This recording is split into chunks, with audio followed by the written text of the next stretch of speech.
Kedves nézők, a mezőny legjobbja, Iványi Dalma lett, ő kapja a Szaknépsor 20 000 forintos díját. Én elmondom az indoklást is.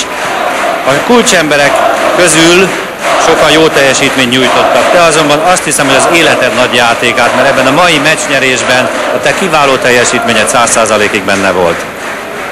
Hát elsősorban is nagyon köszönöm, hogy rám esett a választás. Én úgy érzem, hogy ez egy csapat teljesítmény volt, bár a kulcsjátékosoknak tényleg nem ment annyira, de ilyenkor mindig kell valakinek jönni a szürkébb emberek közül, aki ilyenkor átlendíti a csapatot.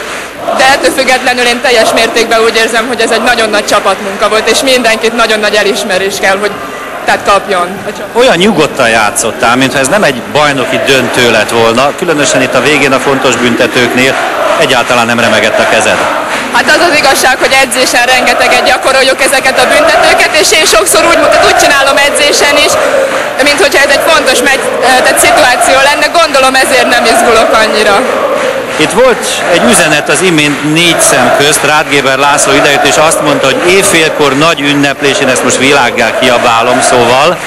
Így van, mi nem ittunk a medve bőrére, de éjfélkor Pécset, a Széchenyi téren vár bennünket Baranya megye, és aki nézi most a televíziót, üdvözlöm az összurkolónkat Pécset, és ígérem, hogy éjfélkor a Széchenyi téren vagyunk.